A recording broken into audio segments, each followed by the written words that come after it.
Bueno, a continuación vamos a compartir un capítulo más del Principio Divino. El tema que vamos a estudiar el día de hoy es la consumación de la historia humana. La consumación de la historia humana podemos relacionarlo con una frase muy común en todas las denominaciones cristianas, y es el tema de los últimos días. ¿Qué sentimiento? Una cosa es el sentimiento que tenemos nosotros, personas de fe, o que tiene el cristianismo, la gran mayoría de los cristianos, en relación con lo que significa los últimos días. Podemos hacer referencia a ciertos pasajes bíblicos que nos dan una idea. Recordemos siempre que el principio divino nos ha llamado la atención de que no necesariamente los pasajes bíblicos o lo que se hace mención en un pasaje bíblico, es muy importante saber si eso es literal o es simbólico. Podemos hacer mención a este pasaje bíblico, 2 de Pedro 3:12, el cual dice: esperando y apresurándonos para la venida del día de Dios, en la cual los cielos encendiéndose serán deshechos y los elementos siendo quemados se fundirán. Ese pasaje bíblico habla de la venida del Señor. Cuando venga el Señor, los cielos se encenderán en llamas, los elementos se quemarán y se fundirán. O sea, es una referencia catastrófica de lo que va a suceder cuando se den los últimos días. Otro pasaje bíblico que llama mucho la atención en el cristianismo es el pasaje de Mateo 24:29. Mateo 24:29 dice: e inmediatamente después de la tribulación de aquellos días, el sol se oscurecerá y la luna no dará su resplandor, y las estrellas caerán del cielo, y las potencias de los cielos serán conmovidas. O sea que en el momento de la llegada del Señor habrán fenómenos muy sorprendentes. El sol va a oscurecerse, la luna no dará su resplandor. Imagínense ustedes viendo ese fenómeno en el universo de que las estrellas caigan. O sea, sería un fenómeno que llamaría la atención increíblemente. Entonces, debemos saber, y el propósito de esta conferencia es si debemos interpretar esto como algo literal o como algo simbólico. Para las personas que somos estudiantes del principio divino, ustedes han conocido que muchas de las cosas que se explican o que se hace mención en la Biblia, debemos interpretarlas como simbólicos. Incluso el mismo Jesús lo hizo mención. Jesús dijo: les hablo en parábolas. Les hablo de las cosas terrenales y no me entienden. ¿Cómo quieren que les hable de las cosas celestiales? Jesucristo tenía que hacer referencia a muchas parábolas, a símbolos, y ustedes pueden ver en los evangelios donde Jesús constantemente, para explicar algo, hace referencia a un ejemplo. De la misma forma, nosotros debemos entender si esto es simbólico o es literal. El principio divino en esta conferencia nos explica que para poder entender si esto es literal o es simbólico, debemos una cosa respondernos ahora: es entender cuál es el propósito de la historia humana. Nosotros deberíamos entender, en primer lugar, cuál es el propósito de la historia humana. Tendríamos que hacer mención, aunque seamos insistentes. Tal vez el gráfico que les voy a mostrar en este momento ya ustedes lo han visto en muchas conferencias, pero lo que se quiere a través de esta insistencia que da el principio divino es que todo converge hacia un mismo propósito. Cuando hablamos de salvación, cuando hablamos de restauración, cuando hablamos de consumación de la historia humana, tendríamos que entender que todo va convergiendo hacia un propósito común. Entonces, lo que simplemente estamos haciendo aquí es de aclarar. Dios tenía un plan con el primer hombre y la primera mujer, Adán y Eva. ¿Qué tenían que hacer Adán y Eva? Seguir absolutamente o obedecer absolutamente la palabra de Dios. Ellos sí obedecían la palabra de Dios. ¿Cuál era la palabra de Dios? Ustedes la saben, ya me lo están diciendo en este momento. No comer del fruto del árbol de la ciencia del bien y del mal. Ellos, si hubieran obedecido a la palabra de Dios, ellos hubieran cumplido con las 3 bendiciones. Primeramente, ellos hubieran unido con Dios, hubieran sido uno con Dios, hubieran llegado a ser perfectos como es perfecto nuestro Padre Celestial, y se hubieran convertido en templos donde el Espíritu de Dios naturalmente habitaría en la mente y el corazón de ellos, como lo dice 1 de Corintios 3:16. Esto ya lo hemos estudiado muchas veces, pero es importante, porque todo en la historia tiene un propósito y está centralizado en el ideal de Dios. Centralizado en este plan, Adán y Eva, alcanzando la perfección, hubieran traído hijos de bondad, y luego hubieran construido una sociedad conformada por familias, sociedades, naciones y un mundo, el cual sería el reino de los cielos. Tanto en la tierra como en el cielo.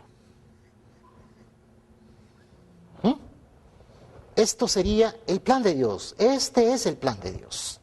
Esto era lo que Dios quería construir. ¿Basado en qué?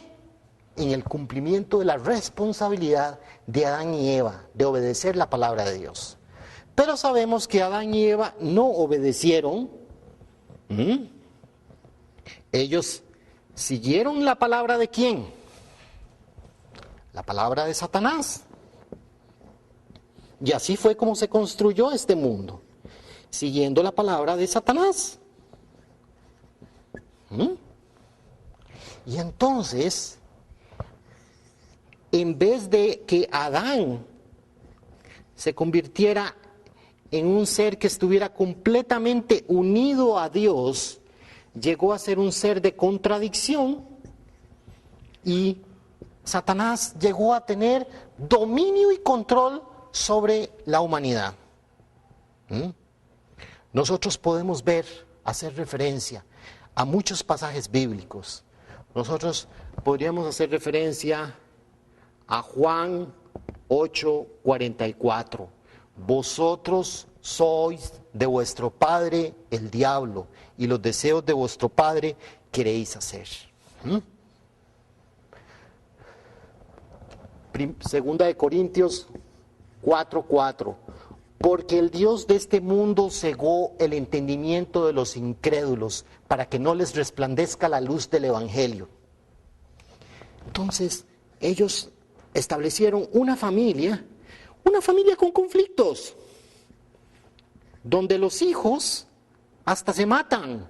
El hermano mayor mata al hermano menor, y así fue como se construyó la historia. Hijos con pecado. Y crearon familias, sociedades, naciones y un mundo que se convirtió en el infierno, en un mundo de sufrimiento, en un mundo de tristeza, tanto en la tierra como en el cielo. Esa es la realidad de la humanidad. Familias en conflicto. ¿Cuál familia no tiene conflicto? Sociedades en conflicto. ¿Cuál familia y cuál sociedad no tiene problemas sociales? Costa Rica no escapa de eso. Naciones en conflicto. Así fue como se inició la historia. Ahora, Dios, desde el momento en que la humanidad falló, representada por Adán y Eva, Dios está completamente determinado. Dios no es un Dios fracasado. Como dice Isaías 46:11, tal como lo he dicho, así lo haré. Como lo he planeado, así lo cumpliré. Dios está completamente determinado a construir el reino de los cielos. Nosotros podemos hacer referencia a que a lo largo de la historia, Dios ha ido buscando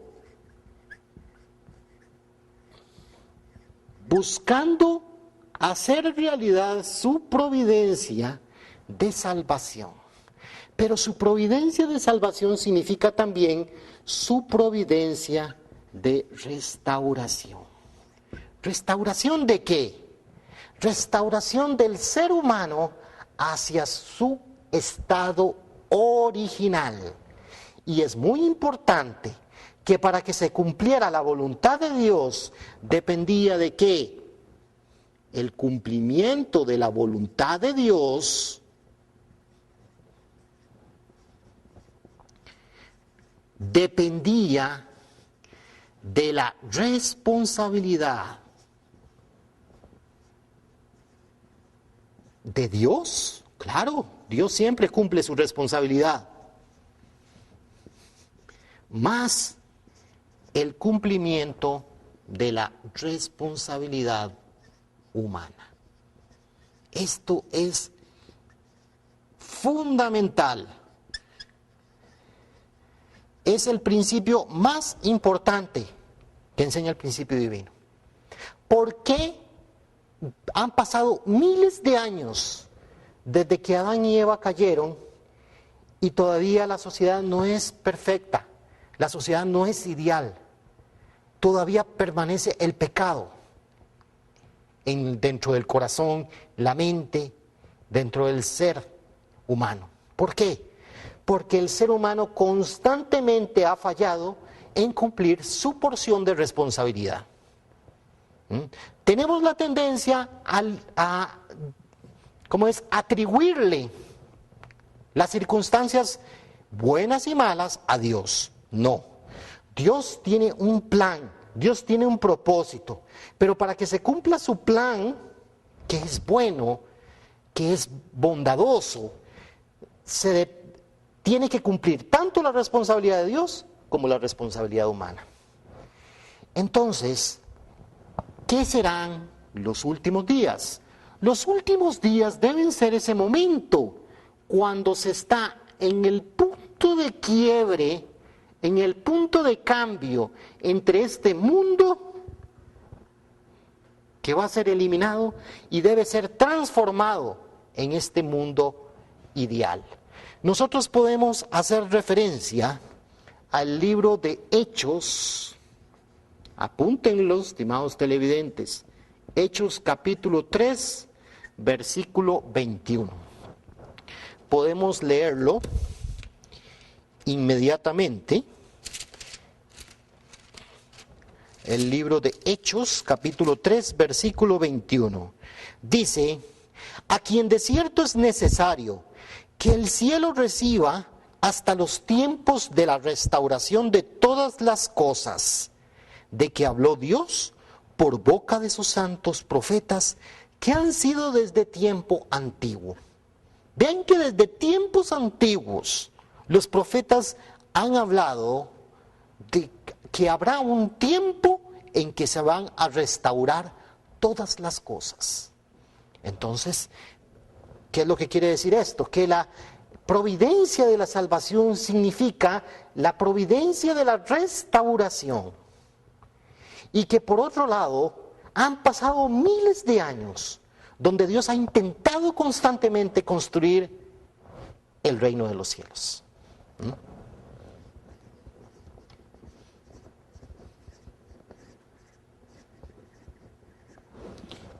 Y que por el hecho de que Dios ha estado constantemente determinado a construir el reino de los cielos, no podríamos pensar literalmente que Dios va a destruir el mundo. Si no, Dios ya tendría razones, 20 millones de razones para destruir el mundo. Pero Dios es un Dios victorioso. Dios no puede ser un Dios fracasado, que por la victoria que logró en este momento Satanás al controlar a la humanidad, ya Dios dice, voy a tirar la toalla y voy a destruir el mundo. Han habido situaciones, han habido circunstancias, porque nosotros a través de esta conferencia podemos decir que ya han habido históricamente épocas donde se dieron los últimos días. Podemos hacer referencia también a Mateo 17:11. Mateo capítulo 17, versículo 11. Dice, respondiendo Jesús les dijo, a la verdad, Elías viene primero y restaurará todas las cosas. Vean que era un tiempo crucial el momento de la llegada del profeta Elías en el tiempo de Jesús. Y que cuando llegaba el profeta Elías se iban a restaurar las cosas. Vean qué interesante. Nosotros podemos hacer referencia a Hechos, el libro de Hechos, capítulo 26, versículo 18.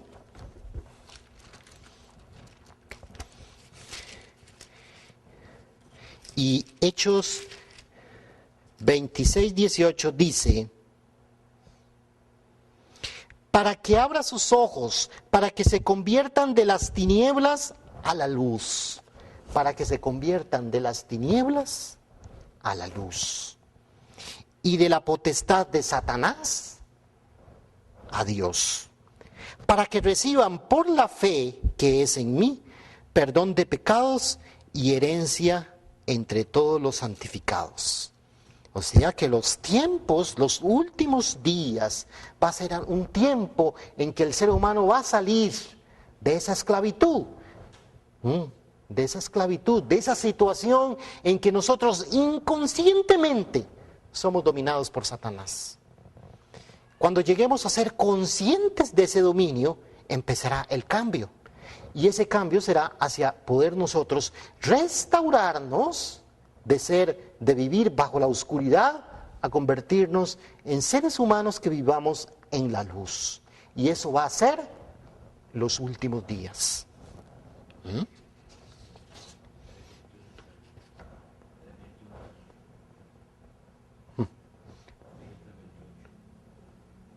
Perdón. Hechos 26, 18. Hechos 26, 18 y Hechos 3, 21 y Mateo 17, 11. Entonces, el capítulo que acabo de leer, el versículo es Hechos 26, 18. Ese es el pasaje bíblico. Entonces, Juan 12, 31. Satanás llegó a ser el príncipe de este mundo. ¿Hemos sido conscientes de esa situación? El ser humano piensa que peca y que es malo por naturaleza. Pero la realidad es que estamos dominados por este ser y ni siquiera somos conscientes. Entonces, este mundo de maldad representa la destrucción en el momento en que se den los últimos días. pero no de una forma literal, sino de una forma simbólica. Entonces, ¿qué quiere decir? Que la providencia para los últimos días en realidad es la providencia para lograr la salvación completa de la humanidad y a la vez es la providencia para lograr la restauración completa de toda la humanidad. En primer lugar, Dios es todopoderoso. Recordemos eso.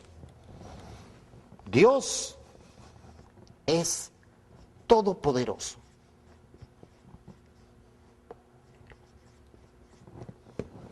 Esa es la primera razón.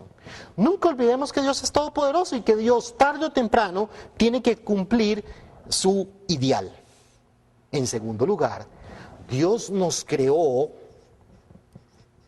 como sus hijos. Ese es un punto importantísimo. Nosotros, los seres humanos, deberíamos de reflejar la naturaleza de Dios, no la naturaleza de Satanás, como lo estamos haciendo en este momento. Entonces estamos en ese proceso de salir de este mundo, porque deberíamos de reflejar 100% la naturaleza de Dios. Y por otro lado, Dios nos creó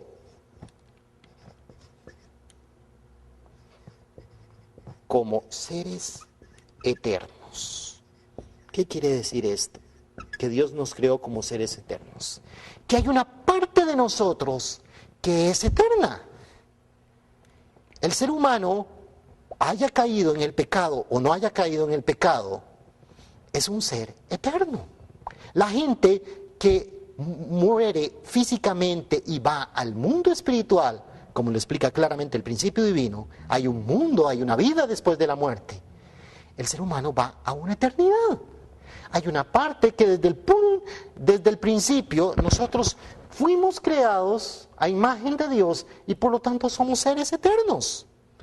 Entonces, dentro del plan original de Dios estaba de que el ser humano iba a morir físicamente, porque si no, no habría habido necesidad de crear un mundo espiritual. Pero Dios creó un mundo espiritual porque nosotros pasaríamos de esta vida física a la vida espiritual. Esos 3 puntos son importantísimos.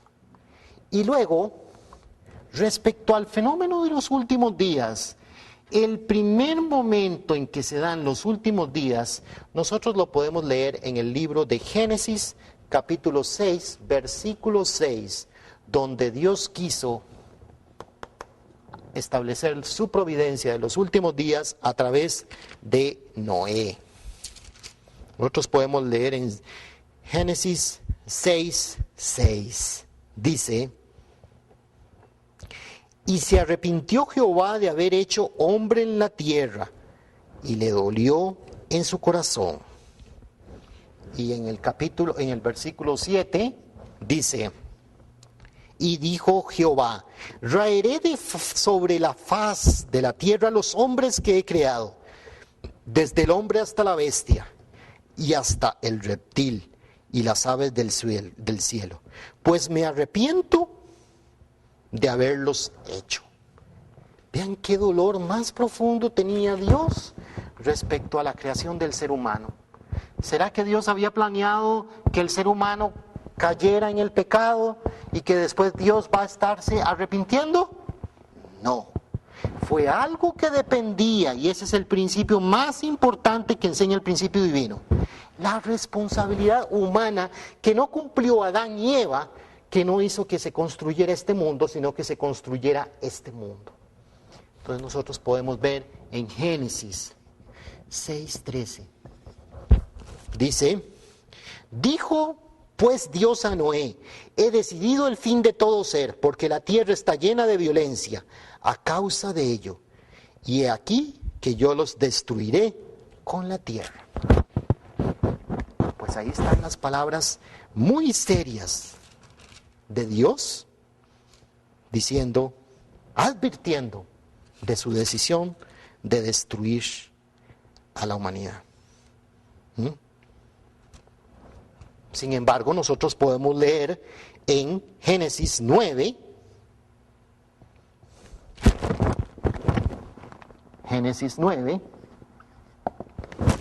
la situación dice: esta es mi señal del pacto que yo establezco entre Dios y vosotros, y todo ser viviente que está con vosotros por siglos perpetuos. ¿Cuál era el pacto? El pacto de que no va a exterminar ya más toda carne con aguas de diluvio, ni habrá más diluvio para destruir la tierra. O sea, hay un pacto que establece Dios, lo pueden leer ustedes en Génesis capítulo 9, del 11 al 12, donde después de lo que hace Dios es un Dios que refleja una naturaleza. ¿Quiénes de nosotros no hemos hecho cosas cuando estamos enojados, cuando estamos frustrados? Dios estaba muy dolido en su corazón y había tomado una decisión. Pero después Él dice, ahí mismo, no lo voy a hacer más. No voy a destruir a la humanidad. Dios mismo está reflexionando. Eso es lo que transmite el principio divino para que usted pueda tener una relación de corazón con Dios, de que Dios también siente dolor, Dios también siente sufrimiento, Dios también siente frustración, como usted y yo lo hemos sentido tantas veces. Y aquí podemos ver reflejado la primera vez en el tiempo de Noé que se da el fenómeno de los últimos días, el fenómeno de la destrucción de la tierra. ¿Qué pasa?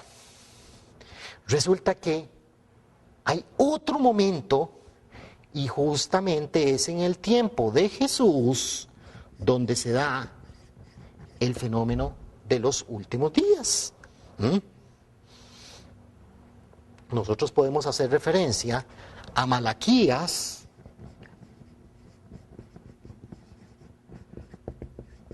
capítulo 4, versículo 5, en el libro de Malaquías, uno de los últimos libros del Antiguo Testamento, hace referencia a la situación donde viene el día grande y terrible. He aquí, yo os envío el profeta Elías, antes de que venga el día grande y terrible. Y podemos hacer referencia a Malaquías capítulo 4, versículo 1, donde especifica que ese día grande y terrible, que está refiriéndose en el versículo 5, en el versículo 1 dice: porque he aquí viene el día ardiente como un horno, y todos los soberbios y todos los que hacen maldad serán estopa. Aquel día que vendrá los abrazará, hasta ha dicho Jehová de los ejércitos, no les dejará ni raíz ni rama. O sea, ese era un tiempo terrible. Pero ¿qué pasa? Recalquemos la situación. Mateo 11:13. Mateo 11:13 dice: porque todos los profetas, lo mismo que la ley, profetizaron hasta Juan. Entonces, en el tiempo de Jesús, estas profecías de que todo iba a ser destruido, de que no iba a quedar raíz ni rama, de que los soberbios iban a ser quemados en un fuego ardiente, eso tenía que haber sucedido en el tiempo de Jesús. Pero ¿cuál fue el juicio por el fuego que vino en el tiempo de Jesús? ¿Cuál fue el juicio por el fuego que vino en el tiempo de Jesús? Estimados televidentes, vean que Dios trabaja en una forma consistente. Fue por la palabra de Dios, por la desobediencia en la palabra de Dios, que se construyó este mundo. Entonces, consistentemente, la forma en que Dios va a construir este mundo es por medio de su palabra. ¿Qué vino a traer Jesús? Jesús vino a traer su palabra. nosotros podemos hacer referencia a Lucas 12:49. Fuego vine a echar a la tierra y que ya quiero que ya esté encendido. Insistimos, en el principio divino se enseña esto. Jesús literalmente no andaba con fuego. ¿Cuál era el fuego que él estaba echando a la humanidad? Era su palabra. El juicio por la palabra. Ese juicio por la palabra que causaba un revolver en el estómago de los fariseos y de los saduceos, que cuando escuchaban les tocaba su orgullo. Y entonces ellos decían, wow, lo que está diciendo él, me está diciendo la verdad, soy un pecador. Pero no querían aceptarlo. Y esa es que estaba quemando por dentro la mente y el corazón de los soberbios. Ese era el tiempo del juicio. Un juicio por la palabra. Ese fue el tiempo de los últimos días, el segundo intento de Dios por cumplir, hacer sustancial el proceso de restauración. ¿Pero qué pasó en el tiempo de Jesús? Ustedes lo vieron en el estudio del principio divino, en el capítulo de la misión del Mesías. El pueblo de Israel aceptó a Jesús. El pueblo de Israel hizo la voluntad de Satanás. La voluntad de Dios era, recalcando esto para que ustedes lo recuerden, en Juan 6, 28, 29 le preguntaron a Jesús qué tenemos que hacer para cumplir con las obras de nuestro Padre. Y Jesús les dijo, la voluntad del Padre es que crean en el que Él ha enviado. Por lo tanto, la voluntad de Satanás era que no creyeran en Jesús. Y eso fue lo que hizo el pueblo de Israel, que no cumplió con su responsabilidad.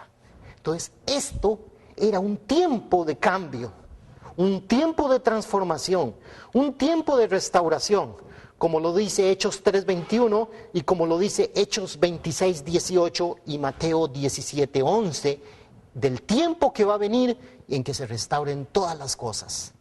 ¿Pero qué pasó? No aceptaron a Jesús.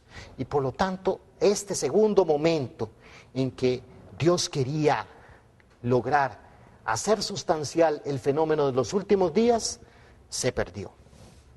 Resulta que en el Evangelio hace referencia a que cuando venga el Señor de la segunda venida, van a haber cosas tremendas, cosas terribles. Mateo 24:29 dice, el sol se oscurecerá y la luna no dará su resplandor y las estrellas caerán del cielo. Nosotros podemos hacer referencia a esta situación que tanto en el Nuevo Testamento como en el Antiguo Testamento se hacía referencia a ese fenómeno de destrucción que se iba a dar cuando iba a darse el fenómeno de los últimos días. Podemos leer Isaías 24:23. Recordemos que este pasaje bíblico es del Evangelio, este pasaje bíblico es del Antiguo Testamento. Este pasaje bíblico es referido a la venida de Jesús y este pasaje bíblico es referido a la segunda venida. Nosotros podemos leer Isaías 24:23. Vean qué interesante. Dice, la luna se avergonzará y el sol se confundirá cuando Jehová de los ejércitos reine en el monte de Sión y en Jerusalén, y delante de sus ancianos sea glorioso.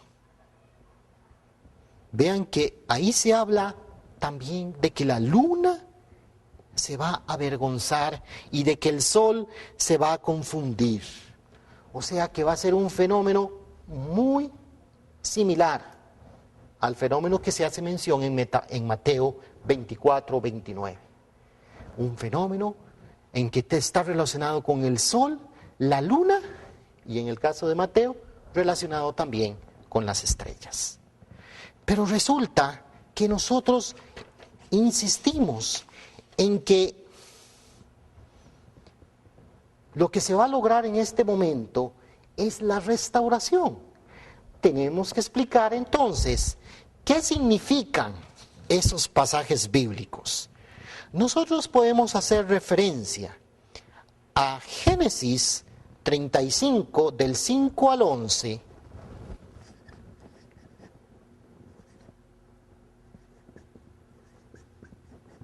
podemos hacer referencia, para los conocedores de la Biblia, en forma detallada, sabrán que a lo que me estoy refiriendo es a un sueño que tuvo José. Dice Génesis 37 del 5 al 11, vean qué interesante. Y soñó José un sueño y lo contó a sus hermanos y todos llegaron a aborrecerle más todavía. Y él les dijo, oíd ahora este sueño que he soñado. Resulta que José tenía sueños y entonces él los contaba, seguro al papá le llamaba mucho la atención porque José tenía muchos sueños y los hermanos se sentían así como, oh, este ya viene con otro sueño.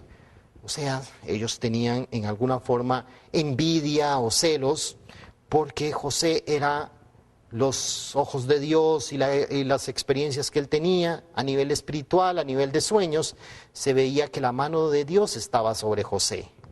Y dijo, he aquí que atábamos manojos en medio del campo, y he aquí que mi manojo se levantaba y estaba derecho, y que vuestros manojos estaban alrededor y se inclinaban ante mí. Le respondieron sus hermanos, ¿reinarás tú sobre nosotros o señorearás sobre nosotros? Y le aborrecieron aún más a causa de sus sueños y sus palabras. O sea, era real lo que iba a pasar.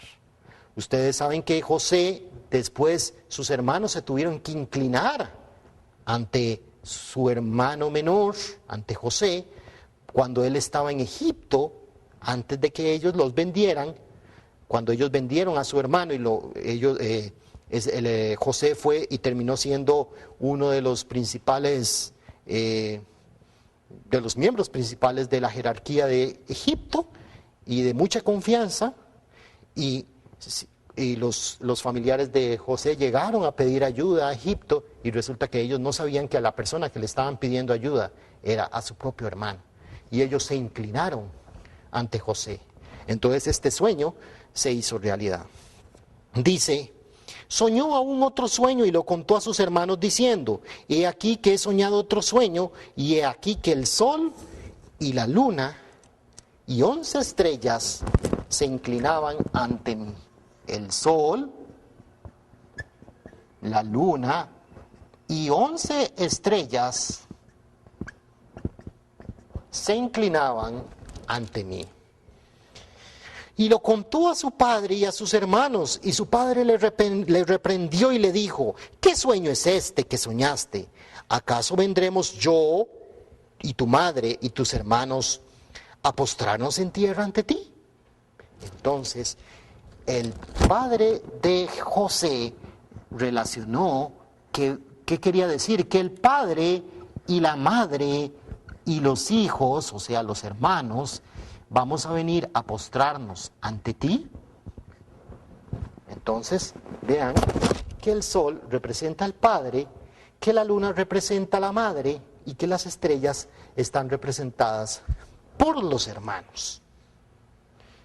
Resulta que en el Antiguo Testamento,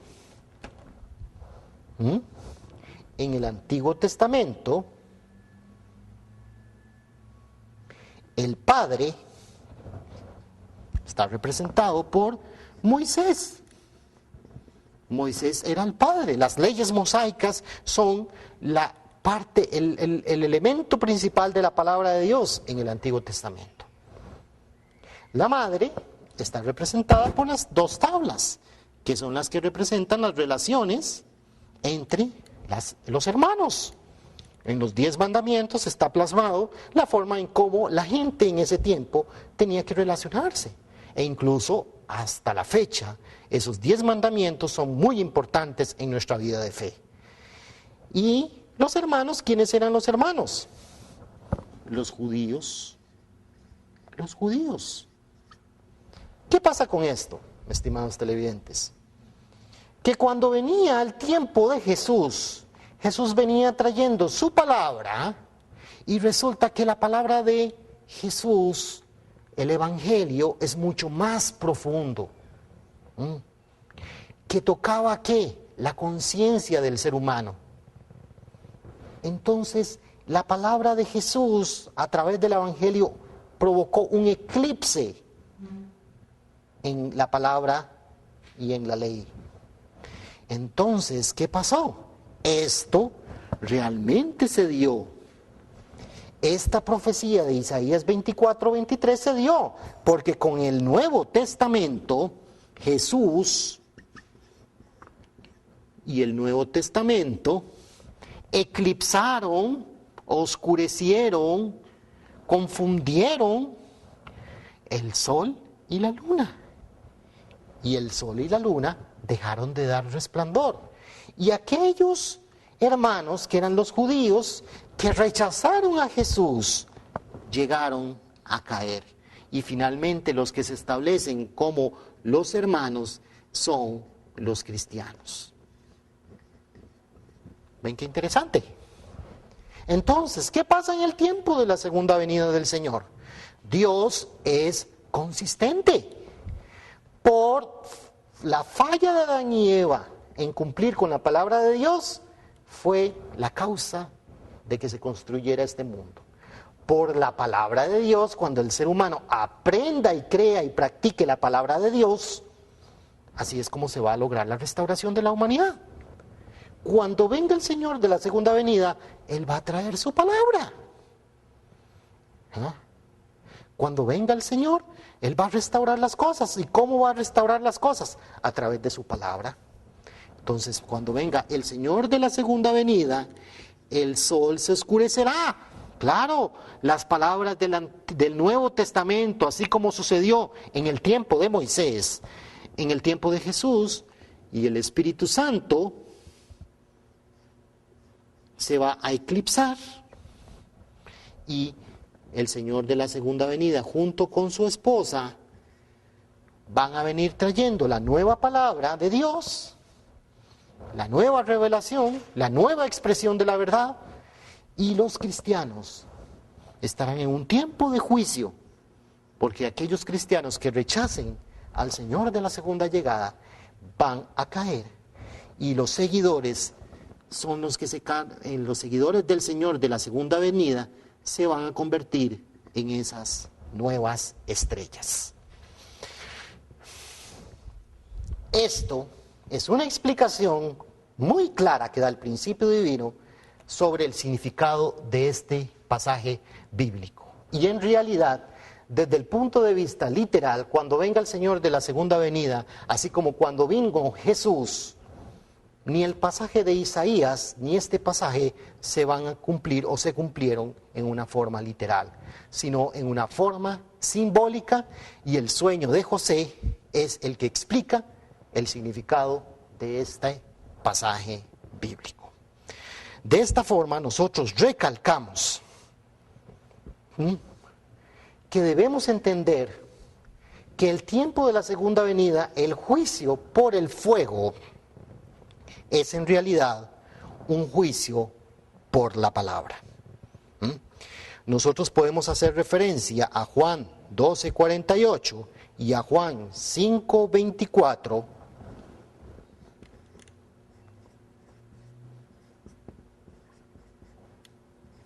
ambos de Juan, y podemos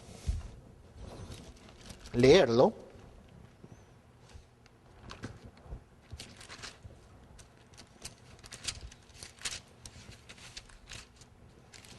Juan 5:24 dice: de cierto os digo, El que oye mi palabra y cree al que me ha enviado, tiene vida eterna y no vendrá a condenación, mas ha pasado de la muerte a la vida. Es fundamental el paso de la muerte a la vida a través de creer en la palabra de Dios. Nosotros podemos leer Juan capítulo 12, versículo 48, y es similar. El que me rechaza y no recibe mis palabras, tiene quien le juzgue. La palabra que he hablado, ella le juzgará en el día postrero. Jesús recalca que el que rechaza sus palabras ya tiene un juicio. Y ese juicio lo recibieron los fariseos, los saduceos, la gente orgullosa que se aferraba a la palabra del Antiguo Testamento, cuando era un tiempo de cambio, era un tiempo donde Jesús estaba trayendo una nueva expresión de la verdad, que era en este momento el Evangelio, y lo que juzgó a esa gente con fuego era la palabra de Dios. Entonces Jesús recalca que ya tiene algo, lo que lo va a juzgar a la persona es la palabra. Vean qué interesante, nosotros podemos hacer referencia a Apocalipsis 19:15. Apocalipsis 19:15. Y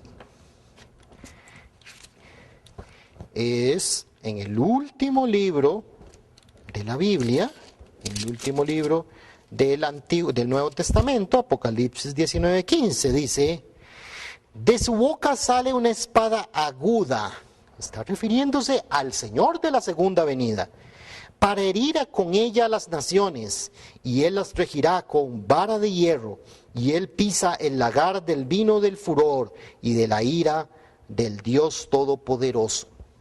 Entonces, cuando venga el Señor, de su boca va a salir una espada. Ven qué interesante.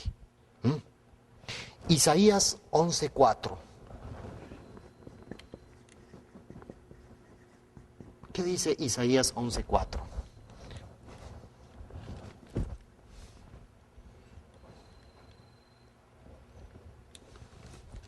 Isaías 11:4 dice: sino que juzgará con justicia a los pobres, y arguirá con equidad por los mansos de la tierra, y herirá a la tierra con la vara de su boca, y con el espíritu de sus labios matará al impío. Vean que hay muchos pasajes bíblicos donde hacen referencia al juicio por la palabra. ¿Y qué es esa palabra? Fuego. Fuego vine a echar a la tierra, y qué bueno que ya quiero que esté encendido. ¿Ya? Esas son las palabras de Jesús. Entonces, en el tiempo de la segunda venida, nosotros podríamos hacer referencia a que este pasaje que leímos al principio de esta conferencia, segunda de Pedro 3:12, que dice que los elementos se van a fundir, que se van a quemar y se van a fundir. Y que ese va a ser un tiempo, que cuando venga el Señor, va a ser un tiempo abrasador, como un horno. O sea que va a ser el juicio por fuego. Pero en realidad, el fuego, el juicio por el fuego, significa juicio por la palabra. Entonces ya aquí nosotros estamos analizando, explicando el significado del juicio por la palabra a través de lo que simbólicamente se hace referencia en este pasaje bíblico, y también de que en realidad cuando venga el Señor no va a oscurecerse el sol y la luna y las estrellas, sino que por el ejemplo del sueño de José se explica que va a ser un tiempo en que Dios va a traer una nueva expresión de la verdad para cuando venga el Señor de la segunda venida. Entonces, el tiempo de los últimos días es un tiempo de transformación.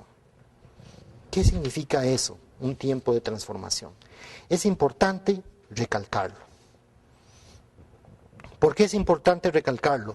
Porque a veces los seres humanos seguimos pensando en que es un tiempo milagroso, un tiempo de muchos milagros, pero Jesús lo dijo, cuando venga el Espíritu la verdad, Él os guiará a toda la verdad. Y también dijo, cuando venga el Hijo del Hombre, ¿hallará fe sobre la tierra? Entonces eso nosotros debemos tener mucho, pero mucho cuidado con las palabras que se dicen en la Biblia y que tenemos que tener mucho cuidado si son simbólicas o literales. Nosotros podemos hacer referencia a Mateo 27:52. Resulta que en el libro de Mateo, capítulo 27, versículo 52, se habla de un fenómeno espiritual o un milagro que se da en el tiempo de la resurrección de Jesús. Dice: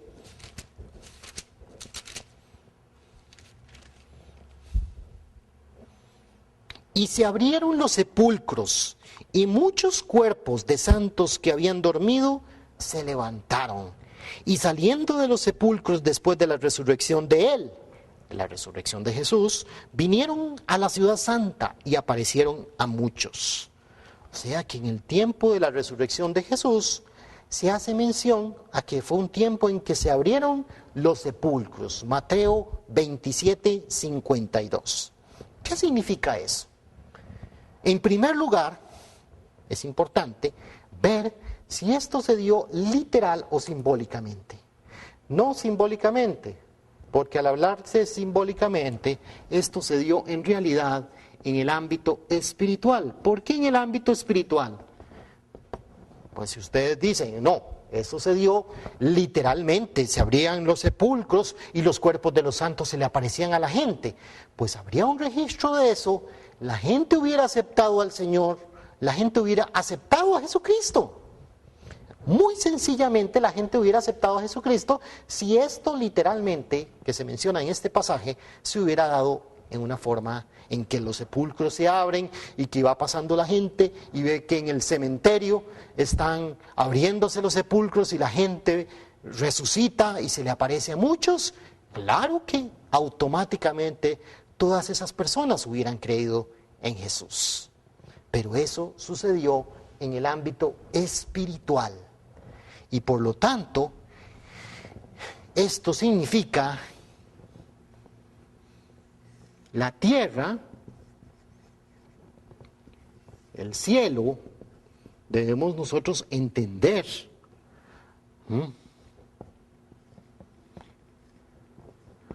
Juan 3:13. Juan 3:13 dice: nadie subió al cielo, sino el Hijo del Hombre. Pero Jesús nació de una mujer.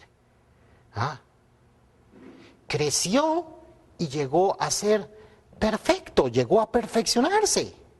Como lo dice también Hebreos, capítulo 5, del 7 al 8.